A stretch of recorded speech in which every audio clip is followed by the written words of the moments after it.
I'm excited to have joining me on the show lead vocalist and songwriter from the Vegabonds, Daniel Allen. Welcome, Daniel. How you doing, bud? Doing great. Thanks for having me on. Absolutely. I know it's been a decade for you guys, and I'm sure hearing it put like that, it probably doesn't seem like it as you've been reflecting back, 2019 to 2009. Talk a little bit about you guys starting off playing the college towns there across the southeastern United States. What was that like for you guys starting off? Well, to start off with, yeah, we started in Auburn, Alabama, and basically I had a band, and then the rest of the guys in the band had a different band, and we were kind of gigging around, just playing two cover bands in town, trying to make a little extra money and have some fun while we were in college. And yeah, we just ended up getting together and starting up the Vegabonds. And honestly, when we started, I had some original music, and they brought some original music to the table too. And so we were like, we want to keep doing these frat gigs because it's good money, and but we really want to be an original band. So from the very beginning, that was our MO. Like, we wanted to write original music and put out some records, or at least one record to see. And so we started just playing around and using both of our contacts and all of our contacts that I had and all the contacts they had to start spreading the Vagabonds name. And honestly, we didn't put a timetable on it. We were gonna. Oh yeah, no, it's definitely better than sitting in a cubicle. I can tell you that. I've done a lot of different jobs growing up. I've done construction, put insulation in houses. I've done retail at Office Depot, and yeah, music beats this out by far, 100-fold. You guys are in Nashville now, and we just talked about the roots being in Alabama. What was that like? Making that decision to say, all right, we're going to pull up and we're going to take ourselves to Nashville. How I know that's a huge decision, and that's difficult to do, to pick everything up and say, look, we're putting all our eggs into this basket. Yeah, well, like I said, we were in Auburn gigging around. I guess we started in '09, and so we did that for 3 years, and we were all, either graduated college or, some of us. Well, I graduated, and a couple other guys graduated, and then we were getting so busy that the rest of the guys who were in college just had to drop out and do this full time. So we got to the point where we were all out of school but still living in a school town, and we've kind of played every bar in town a million times, And so we were to a point where it was good in Auburn, but we needed to grow. And so the logical step was Nashville. I mean, we kicked around possibly going out to Austin or, the Carolinas, but Nashville just seemed right because at the time in 2012, it was really starting to take off up here. And, it's really booming now up here. Everybody seems like they're moving to Nashville now, but it was really starting to be a spot where a lot of the people that we looked up to in music were moving to Nashville. And so we didn't know any better. We thought that was the right move, and we ended up loving it. Still love it to this day, and we love this town. And it was tough, but it was also an exciting town, and we were young and ready for something new and ready for a new challenge. So it was, you don't think about it being a bad decision. It just had to be the right one. We had to make it right. It was basically for you guys the next decision musically that, unless you were going to stop doing what you were doing, it had to be made. It was the next decision that was on your plate. You had to do it. Right, exactly. And one great thing about your group is not only are you in it musically, you guys playing the music, but you're also writing the songs. And I know that is difficult as a songwriter to create music that relates to, folks today, with the ever-changing music scape. How are you capable of doing that? Writing music that really relates to folks today with music changing the way that it is. Well, we write a lot of what just comes out. I mean, we have 5 different musical tastes in this band, and it's a lot of getting in the room and jamming together and seeing what comes out, seeing what sticks, and then I'll try to write as many lyrics as I can. I'll try to, have these songs that are structured out lyrically, and then we'll get in there and start jamming in the practice room, and I'll be like, oh, this is cool. I have some lyrics to this song. I think this will be perfect for these lyrics. And then Richard, our guitar player, writes a lot of great music parts, as well as Bo, our keyboard player, and Bo also writes lyrics too. So we have a lot of different irons in the fire, and it's just a process. We don't have a set process. It's just kind of an unspoken little process we go through in the jam room. And I think it was Brian, our drummer, that said we can tell if a song's going to be right for us within the first 10 to 15 minutes of us playing it, if it's worth pursuing. And then it goes from the practice room, then we'll start playing it at live shows, see how the crowd reacts to it, and it's a whole thing that we go through until we put it on a record. It's a little, you guys actually seem like you have some sort of all right, look, we're gonna go from here. If it feels good to us, we're gonna play it live, and then if we get a good reception of it live, it might end up on an album. Yeah, it's either if it's a good reception live, we're like, okay, cool, this is something we're gonna stick with. If it doesn't really play out well live and we still like the song, maybe we go back in and do some tweaking to it and change up a few things. And I don't know, it's a crazy little thing trying to come up with something that you hope people like. If I was me and you, maybe go out, hang out one night, riding down the road, what's on the playlist? What we're riding down, what are you going to have on the playlist if we're riding down the road? Me? Yeah. I would man, Tom Petty and some Kings of Leon. I like that. That's an eclectic variety of music right there. I know I've been hearing a lot about some new Tom Petty stuff coming out. They're bringing some stuff out of the vault. I'm really excited about some of that stuff coming out. Oh yeah, he's a treasure chest, man. I mean, anything I was talking to somebody this past weekend at the shows, and I'm like, for the past 2 years, every time I drive in our van, I just have Tom Petty radio, Sirius XM on. And I'm like, man, everybody knows the hits, obviously, but then even his like deep cuts are just hits. That's all he wrote. He just had really catchy songs, and I don't know. He was a perfectionist too. Everything. Yeah. I mean, some of the stories that I've heard about, we hear these classic tunes, but the amount of time that he spent just going over and over and over and wanting it to be done absolutely perfect. But you know what? That's why people will remember who Tom Petty is, forever. That's it. It takes time. You're right. He took the time to make it right. You guys consider yourself, and I was kind of reading on the website, to be New South rock.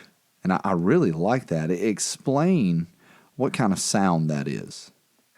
Yeah, we call it New South rock. We call it alternative Southern rock. I mean, it's hard to pin us down into a genre, and that's one thing that I've always liked about our band is, we say we're Southern rock because we play rock music, and I have a Southern twang that I can't get away from because I was born in South Alabama.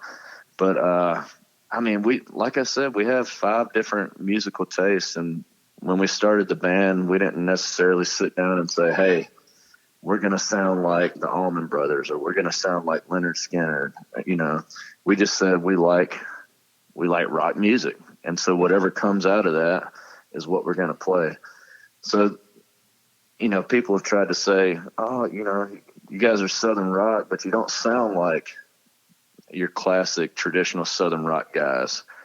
And so we just ended up saying New South rock and alternative Southern rock. The Vegabonds will be here in Raleigh, April the 4th at Lincoln Theater. As the band toured across the southeastern United States going to different colleges, this song resonated everywhere they went. It has just hit 1 million streams on Spotify. It's off the 2012 album Southern Suns. It is Georgia Fire. You're listening to Hayes' Hard Drive on BigChillRadio.com, and we'll be right back to talk with Daniel Allen just a little bit more from the Vegabonds.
Talking with lead singer and songwriter Daniel Allen from the Vegabonds. They will be gracing downtown Raleigh Thursday, April the 4th at the Lincoln Theater. And you can purchase tickets to that show by going to thevegabonds.com or by going to lincolntheater.com. Daniel, you guys have had the opportunity to open for some of the great Southern rock bands, Leonard Skinner, the late Greg Allman, Kid Rock, among others. As you shared time with these groups, was there something you felt like you learned being around these groups? I think the biggest thing that I took away from being around these groups for the shows that we opened up for them is the professionalism of how they approach the show and how they conduct themselves on stage. And how they interact with the crowds. They make it a real personal show. They make you feel like you're, like the music is strictly for you, which is, it's hard to do as a performer. And so that's what I took away from those shows for sure. As you were talking earlier about, writing music, how you guys would first, write the songs, play it with one another in studio and in the practice room. Then you take it out to the live shows, and then basing it off of your crowd's responses and how it feels. I feel like that's kind of what you were just saying there. Doing that and then putting them on albums, testing them with the audience first, really has a great crowd interaction with that. Do you guys feel like that's something that you can see? Yeah, the crowd's into it, so this is something we want to do because we want our, people to love what we're doing. Oh, definitely. I mean, from day one, we've been a live band. I mean, I love our records. Don't get me wrong. The studio is my favorite place to be on any side of what we do as far as being musicians. I love to be in the studio because we have time to create. We have time to slow down. And, like we were talking about with Tom Petty, we have time to make it as perfect as we want to make it. But the live shows have always been our bread and butter. And just the energy in the room from the crowd to the band and vice versa, that's what we've always fed off of. And so that's the reason we do try out new songs with live crowds before we put them on an album, because we do want to play what resonates with the crowd, resonates with our fans. I feel as though we we know the backstories of the bands that I mentioned. The Leonard Skinnards, the Greg Allmans, the Allman Brothers, Kid Rock, and we know the reputation kind of out on the road. And I feel as though in today's world and society that going out and having a good time, partying up, little substance here and there, I feel like that's kind of hard to do if you want to make it today. Do you agree with that? Like it stuff like that, it's really difficult to be able to do if you want to be a top-notch band in the music industry today. I totally agree. I mean, with those guys back in the day, you had labels who would throw millions of dollars at you because you had a good sound, right? Well, these days, labels are almost non-existent at big-time labels that are going to throw you that much money. Like, we have a label, but mainly a lot of it's on the bands to make their own name these days. So you can't be out partying until 5 and 6 a.m. every single night while you're on the road. You'll get burned out too quickly. And also, you'll do a lot of stuff that might hurt your name too. So. That's exactly what I was going to say. If you're looking for a big time record label, and someone's like, "Hey, these guys, this is what they do out on the road." Big time record label can't take a risk of you being front page news. Well, it's like being a professional athlete. You get vetted by everybody. Absolutely. Number one pick in the NFL draft. If he's out partying every night and making headlines in the wrong way, you're not going to get drafted number one, Yeah. You guys, speaking of creating music, making music, released a new album in the middle of January. I love the title, simply titled V. Take us through, that process. I know you guys were choosing songs to put on the album.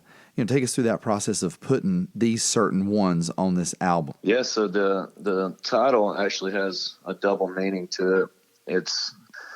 It's V for Vegabonds, but it's also the Roman numeral 5 for our fifth work, our fifth album that we've put out. So it's got a cool double meaning to it, and it took us, we released our record before that in 2016 called What We're Made Of. And it took us 3 years because we wanted to make a record that would have 8 songs that could stand alone as singles on their own if they needed to. So we really filtered through 30 or 40 songs before we came to these 8 songs that we just hung on to, and they were road tested. They were ready to go, and we believed in them. And like I said, we put out 4 singles before we released the record, because that was the whole idea. if we had to put these all out as singles, we had to be happy with that. I know to me, it would seem like that is very stressful to be able to say, all right, look, we're shooting for the gusto here. We're shooting for 8 songs that could easily be singles. And no, that's tough for some groups to even feel as though they can get one single out of some of their albums. I mean, you guys, 3 years in the making of an album, a lot of hard work that you guys have put into this album. And I'm telling you, ladies and gentlemen, it shows. I will say this, Daniel, I really love how you did the V. When you guys get a chance, go check out the album cover. It is 2 bald eagles, and they have their wings coming together, and they're basically, everything's in the shape of a V, which is really awesome. I think it kind of brings some significance into it as well. Is there a certain reason why you guys chose the bald eagle? No, we sent the title to our artist. Charlie Robinson did the art on this one. And so we sent him the title, V, and kind of let him do his thing on it, have artistic freedom there. And this was, believe it or not, that was the first design he sent back to us. And as soon as we saw it, we're like, this is it. I mean, oh yes, no need to do another mock-up. This is the one. He knocked it out of the park. He nailed it. That album cover, as we talked about before we went to break, it bleeds New South rock is what it does.